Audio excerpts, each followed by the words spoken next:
ده الفيديو بتاعي النهاردة، يا رب يعجبكم. عملت ايس كاب مقاس رجالي، وان شاء الله الفيديوهات الجايه نشتغل مقاس اطفالي. ومقاسه قطر الدايره عملته 17 عشان احنا بنشتغل من فوق لتحت. وطول الايس كاب بتاعي 17 وقطره 21.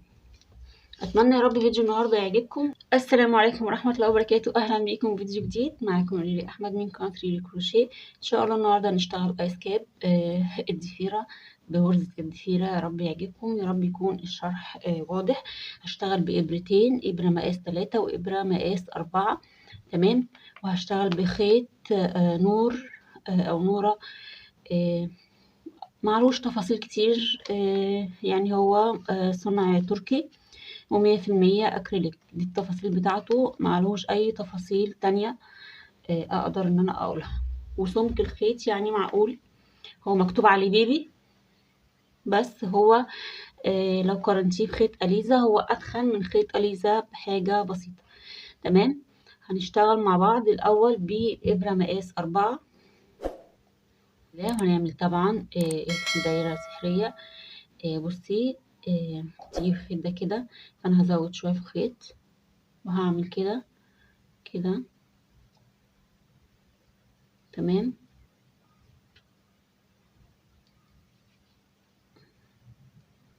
وهقفل بقى بسلسلة عشان ما تفكش مني بالشكل ده اهو، من غير ما تحرقوا نفسكم. همسك بقى الخيط ده كده وهرتفع واحد كده. احنا ارتفعنا السلسلة دي التانية كده، ديت اول عمود معايا. هلف الخيط على الابرة واخش هشتغل في الفراغ ده. هشتغل 26 عمود. ده كده تاني عمود، تالت عمود، رابع عمود. السلاسل اول عمود معايا، تاني عمود، تالت عمود، رابع عمود. هكمل 26 عمود وارجع لكم. تمام. انا هنا خلاص وصلت، عملت 26 عمود. وهنقفل بمنزلقة. شديت طبعا الخيط، بصوا تشدوا على قد ما تقدروا. انا بقى بإبرة تنظيف وهنضف الخيط دوت كويس جدا. تمام. هاجي بقى هنا، دي السلاسل اهي. السلاسل ديت معايا هشتغل فيها ازاي. هخش في الفراغ اللي ما بين، مش الفراغ، ما بين العمود والعمود، ما بين السلاسل وما بين العمود اللي بعديها. هخش فيه آه، ما بين العمود والعمود، يا رب تكون واضحة. وهعمل منزلقة. تمام. هرتفع واحد، اتنين. ده كده يعتبر معايا اول عمود خلفي. الف الخيط على الابرة وهاخد العمود اللي بعده وهعمله عمود امامي. تمام. العمود اللي بعده هعمله خلفي. هرجع الابرة ورا كده اهي. هرجع الابرة ورا وهزق العمود كده لورا وهسحب، هطلع هعمله عمود خلفي. هرجع هاخد العمود اللي بعده امامي بالشكل ده كده، وارجع اخد العمود اللي بعده خلفي. وهكذا الدور ده كله هيبقى ماشي عمود امامي، عمود خلفي، عمود امامي، عمود خلفي. تمام اهو. هخلص كل العواميد. هشتغل عمود امامي وعمود خلفي، وارتفاع السلاسل ديت معايا هعتبره اول عمود خلفي معايا. تمام. هكمل لحد نهاية الدور وارجع لكم. خلاص انا خلاص فاضل لي بس اخر عمود هشتغله امامي بالشكل ده. هنقفل بقى بمنزلقة. هنشتغل برضو لحد ما هنخلص الايس كاب. هتبقى دي طريقة القفلة بتاعتنا. دي ارتفاع السلاسل وده العمود اللي بعده. السلاسل هعتبرها دايما عمود خلفي، فانا هخش ما بين السلاسل وما بين العمود اهو. بصوا ما بين السلاسل والعمود وهعمل منزلقة كده. انا قفلت معايا اول دور. هرتفع بقى واحد، اتنين، ممكن ترتفعي 3 سلاسل لو خدك ارفع شوية. هيجي على العمود الاولاني هيبقى امامي، هشتغله 2 عمود امامي. ادي اول عمود وادي تاني عمود. وهيجي العمود اللي بعده هاخده خلفي اهو. اقرب لكم تمام. وهاجي تاني على العمود الامامي هشتغل 2 عمود امامي في نفس العمود، عشان انا هنا بعمل تزايد بالشكل ده. والخلفي هيبقى خلفي زي ما هو، مفيش اي تزايد. ثانية واحدة بس كده نظبطه اهو بالشكل ده. تمام. وهرجع العمود الامامي ده هعمل عليه 2 عمود امامي. دي اول عمود، اي تاني عمود. كده هكرر بقى، هرجع اخد العمود الخلفي، عمود خلفي بالشكل ده. هيبقى العمود الخلفي ثابت معايا، عمود خلفي واحد مفيش تزايد، والعمود الامامي هو اللي بيشتغل عليه 2 عمود امامي. هكمل لحد ما اوصل لنهاية الدور وارجع لكم. تمام، وصلت لنهاية الدور الثالث. تمام، احنا كده معانا دور 2 3، ده الدور الثالث. اشتغلت في اخر عمود عندي امامي، اشتغلت عليه 2 عمود امامي. هخش برضو هقفل بمنزلقة في ما بين ارتفاع الثلاث سلاسل او السلسلتين دول والعمود الفراغ نفسه.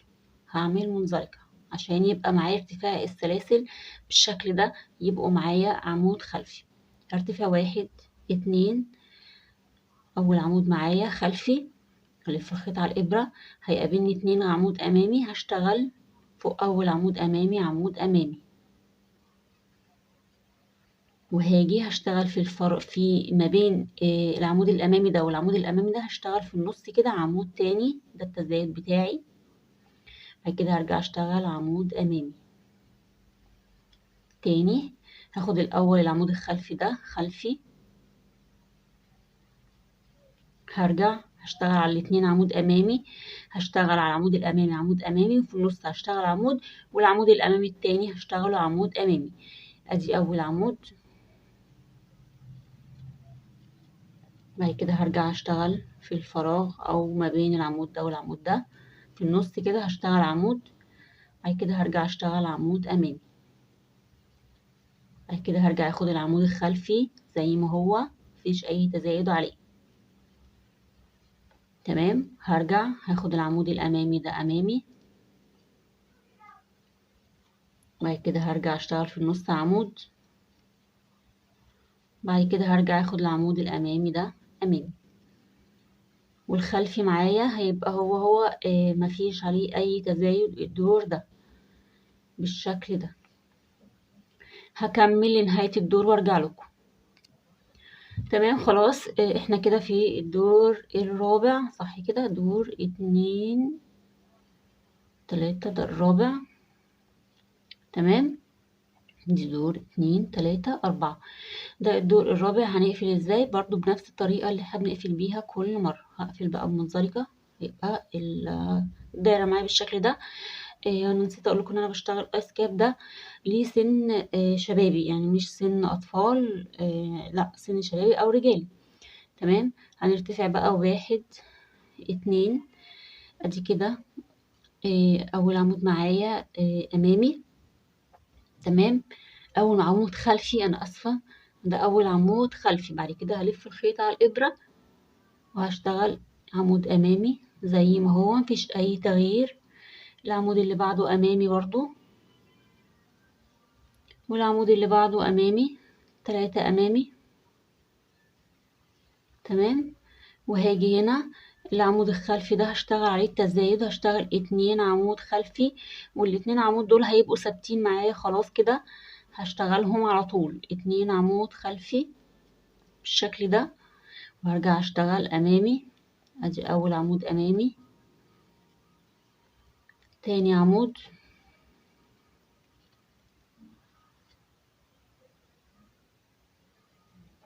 ده العمود التاني، العمود التالت. بعد كده هرجع اشتغل 2 عمود خلفي تزايد، بتزايد في الدور ده على العمود الخلفي. تمام بالشكل ده كده. تمام، هكمل برضو، هيبقى كده هشتغل ال3 امامي، هشتغلهم امامي زي ما هما، مفيش اي تزايد عليهم. ادي اول عمود امامي، وادي تاني عمود امامي، العمود التالت، وهرجع اشتغل على العمود الخلفي عمودين، لان انا هنا بشتغل تزايد. انا عايزه بقى اقول لكم حاجه في نوعيه الخيط ده. العيب الوحيد اللي انا لقيت فيه لحد دلوقتي ان لما باجي اسحب، بصوا الخيط بيبدا ان هو يعني بسحبه بصعوبه، مكلكع كله ماسك في بعضه. فطبعا ده العيب الوحيد، مش زي اليزا. اليزا بتسحبي كله بيبقى ماشي معاكي سلس. تمام، انا هكمل لنهايه الدور وارجع لكم. تمام. انا هنا خلاص عملت التلاتة عمود امامي. هنعمل ايه تاني؟ طبعا احنا هنا مرتفعين بسلسلتين عمود خلفي، واحنا بنشتغل في الدور دوت تزايد على الاعمده الخلفيه. فهنشتغل تزايد على العمود الخلفي ده ازاي؟ هلف الخيط على الابره وهنزل من ورا السلاسل بتاعه الدور اللي قبله بالشكل ده، وهشتغل العمود الخلفي بتاعي بالشكل ده كده. وهرجع هقفل طبعا بالطريقه اللي احنا بنقفل بيها كل مره بمنزلقه بالشكل ده. هنرتفع بقى الدور ده 1 2. ده كده اول عمود معايا خلفي. هلف خيط على الابره هشتغل الدور ده، مفيهوش تزايد. فوق كل عمود هيقابلني امامي هشتغله امامي، والخلفي هشتغله خلفي. ده كده التلاتة الامامي اهم. تمام. وهرجع اشتغل الاتنين خلفي، هشتغلهم زي ما هما بالشكل ده. وادي العمود اللي بعده خلفي، هيبقى خلفي تاني. هاخد التلاتة امامي امامي زي ما هما، مفيش اي تزايد في الدور ده خالص بالشكل ده كده.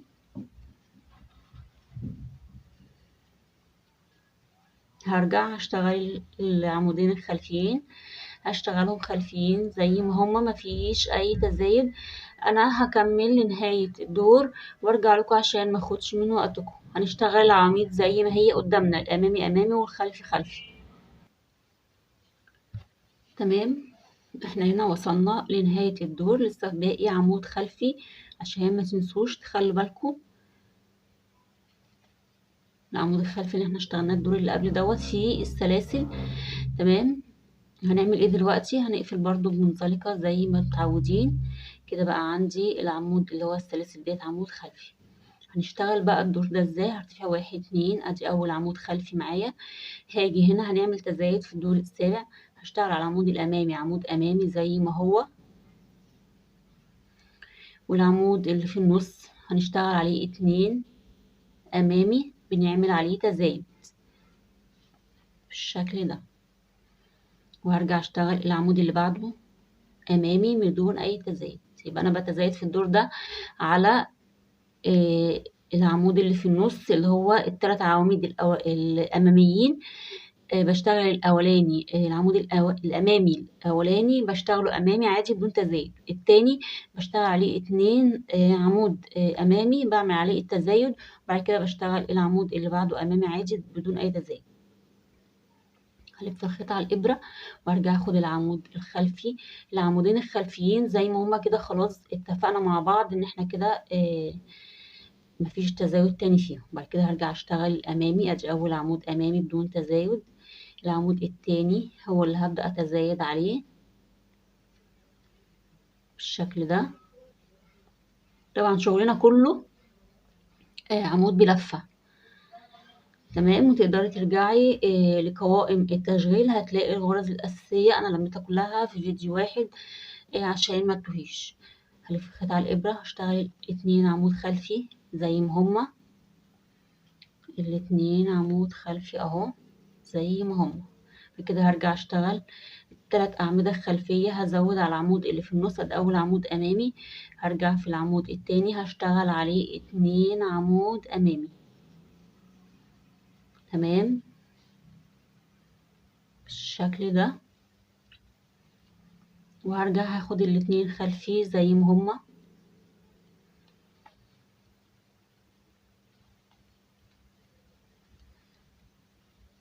دي أول عمود وادي العمود التاني. تمام بالشكل ده. هكمل لحد ما اوصل لنهاية الدور وارجع لكم. تمام. انا هنا خلاص خلصت الدور السابع. هنشتغل بقى الدور الثامن ازاي. هنشتغل الدور الثامن بدون اي تزايد. هرتفع 1 2 العمود الخلفي دوت، وما ننساش ان احنا واحنا بنقفل الدور اللي قبله ان في عمود خلفي اهو، عشان احنا كده العمودين الخلفيين ثابتين معانا خلاص. هعمل ايه تاني؟ هشتغل اول عمود امامي، هيقابلني الاتنين عواميد اللي هما انا عملتهم تزايد في الدور اللي فات. هشتغل فوق كل عمود عمود. الدور دوت ما فيهوش تزايد خالص. بنشتغل الأعمدة الأمامية أمامية والخلفية خلفية. تمام اهو زي ما احنا شايفين كده. هرجع هشتغل الاتنين خلفي زي ما هما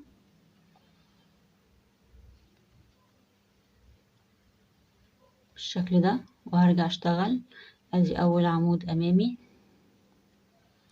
وهنا العمودين اللي كانوا تزايد هشتغل. ادي اول عمود امامي، وادي كده العمود ده التالت،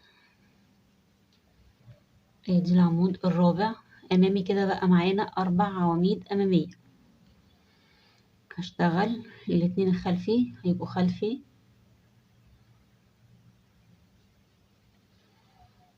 تمام بالشكل ده. وهنا اول عمود امامي، تاني عمود امامي،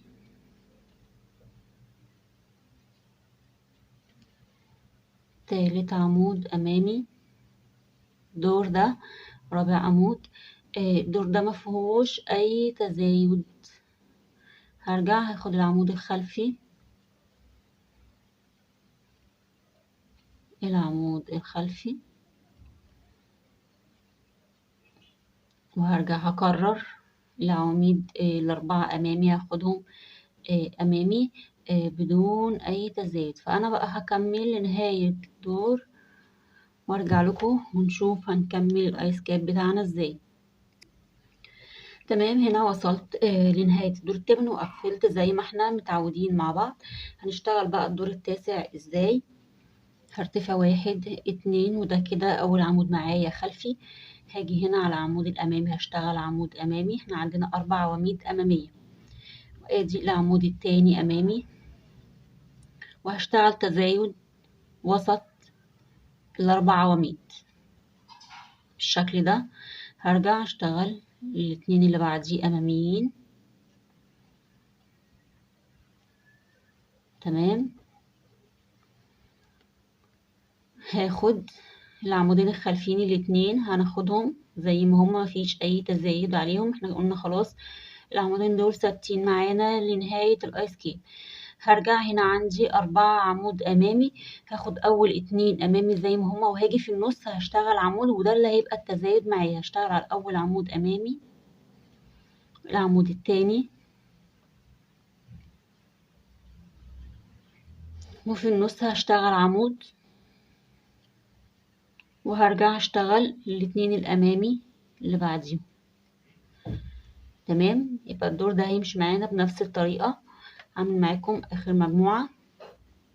هنا هشتغل ده كده خلفي، وكده العمود اللي بعده خلفي برضو، عمودين خلفيين ثابتين معانا.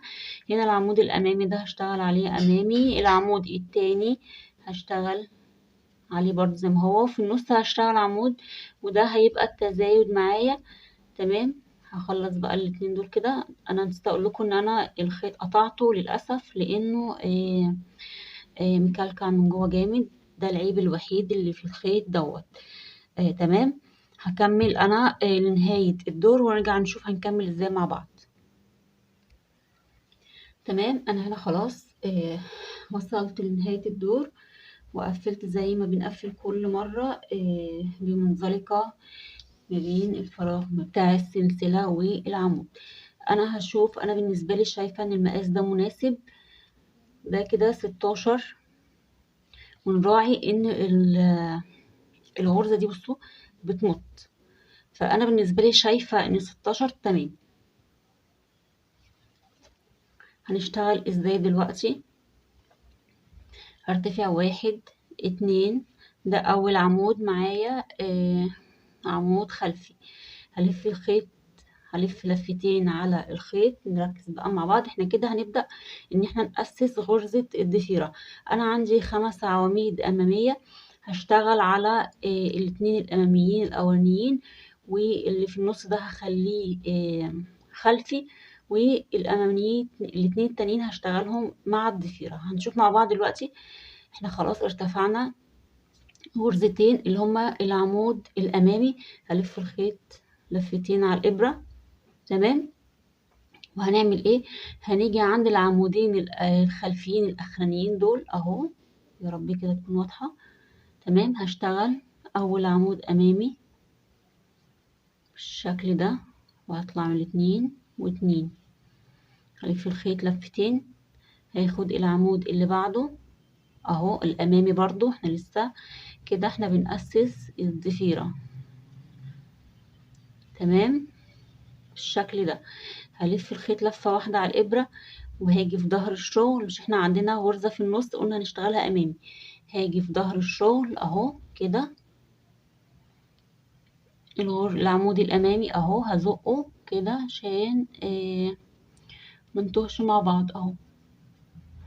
اهو ده العمود التالت اللي في النص. هسحب الخيط، طبعا انا نسيت ان انا الف الخيط على الإبرة اهو. لو خايفة تلخبطي اهي كده، وتلفي ابرتك، تسحبي العمود لورا كده اهو، سحبناه لورا، وهعمل عمود بلفة عادي بالشكل ده. هرجع هلف لفتين على الإبرة، هاخد بقى العمودين الأماميين، هاخد ده أول عمود أمامي، هشتغل عمود بلفتين، أطلع من أول 2 كده الاتنين التانيين، وآخر 2 معايا على الإبرة، هلف الخيط لفتين، فياض عمود. احنا عندنا هنشتغل 4 عواميد أمامية وعمود في النص خلفي، وما بينهم العمود اللي في النص الخلفي بس هنشتغل عمود بلفة. هطلع هشتغل، هسحب أول 2 وبعد كده 2 وبعد كده آخر 2. تمام. هرجع هعمل ايه تاني؟ هشتغل عمود بلفة عادي، هشتغل العمودين الخلفيين. انا عندي هنا 2 عمود خلفيين هشتغلهم زي ما هما، ودول هيبقوا الفاصل بتاع الضفيرة. من كل مجموعة معايا هشتغلها ضفيرة، العواميد الأمامية دي كلها أنا هشتغلها ضفيرة. تمام. تاني هكرر معاكم ديت مرة كمان أو مرتين عشان الغرزة تبقى واضحة ليكم. هلف الخيط لفتين على الإبرة، وهاجي عند آخر عمودين أماميين، هاخد ده العمود الرابع، العمود الرابع اه، عشان احنا عندنا كده 5 أماميين، هاخد العمود الرابع. تمام بالشكل ده كده. بعد كده هلف الخيط لفتين على الإبرة، هاخد العمود الخامس برضو عمود بلفتين، هرجع هاخد عمود خلفي بلفة واحدة اللي هو في النص اهو. انا بنزل بإبرتي وبزق العمود ده اهو، بطلع الإبرة كده وبزقه كده لورا عشان ما لخبطش نفسي. تمام. هلف لفتين على الإبرة، هرجع هاخد العمود الأمامي ده أول عمود أمامي، هاخده لفتين عمود بلفتين، هلف لفتين، فاضل لسه فيه عمود نركز عشان انت ممكن مع تداخل الغرز تنسي. هطلع من اول 2 وبعد كده الاتنين التانيين وبعد كده اخر 2. تمام. هرجع هشتغل عمود عادي الاتنين الخلفيين، واتفقنا ان العواميد الخلفيه معانا ثابته مفيش فيها تزايد، احنا خلاص كده وقفنا تزايد، احنا بنرسم الغرزه بتاعتنا غرزه الضفيره، والاتنين عواميد الخلفيه هي الفاصل ما بين الضفيره والضفيره. تاني هلف لفتين على الإبرة، وهروح هاخد العمود الرابع، اطلع من اول 2 والاتنين اللي بعديهم والاتنين اللي بعده. تاني هلف لفتين على الإبرة وهاخد العمود الخامس بالشكل ده. بس ثانية واحدة عشان الغرزة دي وسعت مني اهي شوية، هاخده بالشكل ده. تمام. هرجع هاخد عمود بلفة خلفي اهو، هزق العمود لورا عشان ملخبطش نفسي. تمام. هلف لفتين على الإبرة، هرجع بقى لأول عمود أمامي هاخده أمامي، تمام، واطلع من الاتنين اللي بعدهم واخر اتنين تاني، بقيلي لسه عمود تاني اللي هو الأمامي اهو، هطلع من اتنين وبعد كده هسحب اتنين وبعد كده هسحب اتنين. انا هعمل معاكم المجموعة اللي جاية عشان تبقى الغرزة ثبتت معاكم. هنشتغل الاتنين الأماميين الخلفيين بغرزة عمود بلفة عادي، ادي أول عمود، ادي تاني عمود، تمام. هرجع هلف الخيط لفتين على الإبرة، هاخد العمود الرابع وهشتغل عمود بلفتين، تمام. هلف لفتين على الإبرة وهشتغل العمود الخامس عمود بلفتين، تمام. سلك بس الخيط،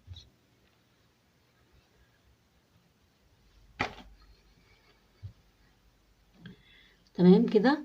هرجع هلف لفتين، هلف لفة واحدة، هعمل عمود بلفة اهو كده، وتقومي نازلة بإبرتك كده وتقومي مطلعة الإبرة كده وتزقة العمود لورا كده، خدنا العمود اللي في النص عملناه عمود بلفة عادي. كده هرجع هشتغل، هلف لفتين على الإبرة، هرجع لأول عمود أمامي، تمام، وهرجع هلف لفتين هاخد العمود التاني أمامي. نركز عشان انت ممكن تنسي غرزة، تمام. هرجع بقى هاخد العمود الخلفي، العمودين الخلفيين هشتغلهم عمود بلفة عادي، وهرجع بقى هكرر بالشكل ده، هرجع هكرر لحد ما اوصل لنهاية الدور وارجع لكم. تمام، انا هنا خلاص وصلت لنهاية الدور. هنقفل بقى مع بعض، ثانية واحدة بس اسلك الخيط بالشكل ده، مش مشكلة. هنقفل مع بعض الدور ده. الاول هناخد العمود الخلفي،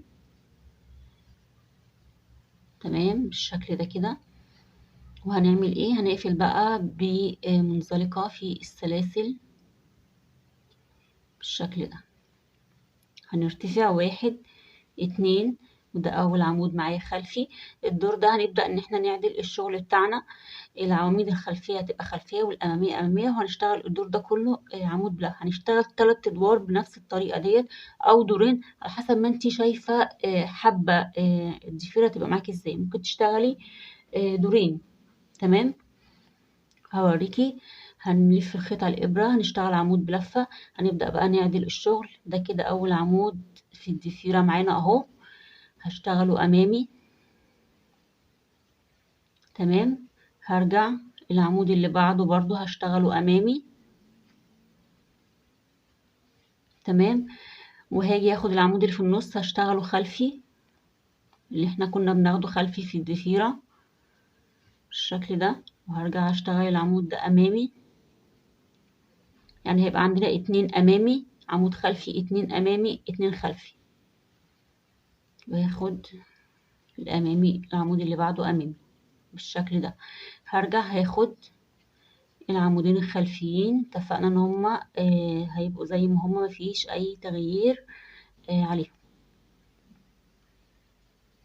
بالشكل ده كده. هرجع هعدل بقى الضفيرة بتاعتي، هاخد اول عمود ده هيقابلني هاخده امامي، بعد كده هاخد اللي بعده امامي اهو. هما هتحسي ان هما يعني ايه فوق بعض كده. طبعا احنا بنشتغل عمود بلف، وهرجع اخد العمود الخلفي دوت بالشكل ده. يا رب يكون الصورة واضحة واكون قادرة ان انا اشرح الفكرة. وهاخد دول امامي، تمام، بالشكل ده. وهرجع هشتغل الخلفيين، العمودين الخلفيين زي ما هما، العمودين الخلفيين، تمام، بالشكل ده. ونبدأ نعدل بقى شغلنا كله بتاع الضفيرة. انا هشتغل الدور ده والدور اللي بعده وارجع لكم. تمام. انا هنا خلاص وصلت لنهاية الدور. اشتغلت دورين عاديين فوق كل غرزة عمود امامي والخلفي خلفي. تمام. هنرجع بقى هنكرر، وتقدري تشتغلي 3 ادوار الاريح ليكي والانسب ليكي. عايزه تشتغلي الضفيره 3 ادوار عادي، وبعد كده بتشتغلي الضفيره براحتك. عايزه تشتغليها دورين، انا اشتغلتها دورين. وهرجع. ده كده اول عمود معايا، عمود خلفي اللي هي السلاسل.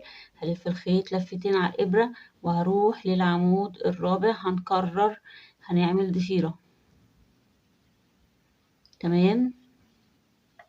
بالشكل ده هاخد العمود الخامس وهشتغل غرزة الضفيرة، وهرجع هشتغل عمود خلفي اهو.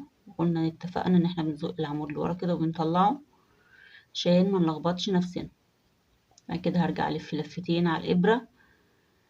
هاخد العمود الامامي ده اول عمود معايا، هاخده امامي. هرجع هلف لفتين على الابرة وهاخد العمود التاني امامي، نفس اللي عملناه في تأسيس غرزة الضفيرة. تمام بالشكل ده. وهرجع هلف اعمل عمود بلفة. هشتغل الاتنين العمود الخلفية، هشتغلهم زي ما هم عادي. تمام بالشكل ده. وهرجع الف لفتين على الابرة اعمل لكم الضفيرة ديت، وبعد كده هرجع اوريكم هوصل لحد فين، وهنشوف هنفنش الايس كاب ازاي، او هنعمل النهاية بتاعة الايس كاب ازاي. هلف لفتين على الابرة وهرجع هاخد العمود الرابع، اشتغل عمود بلفتين، وهرجع كده الف لفتين على الابرة وارجع اخد العمود الخامس بالشكل ده. ثانية واحدة نعيدها تاني اهو بالشكل ده كده. وهرجع اخد عمود بلفة عادي، هاخد العمود الخلفي كده. تمام. هرجع هلف لفتين على. تمام. انا هنا خلاص وصلت للطول اللي انا عايزاه. لسه بقى عايزين هنقفل الحرف بتاع الايس كاب ازاي. فهنشتغل ثانية واحدة.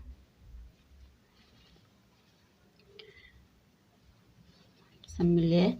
انا خلاص عملت جزء من الضفيرة تحت، وبعد كده اشتغلت دور عادي خالص 2 عمود امامي، بعد كده عمود خلفي، بعد كده 2 عمود امامي و2 عمود خلفي.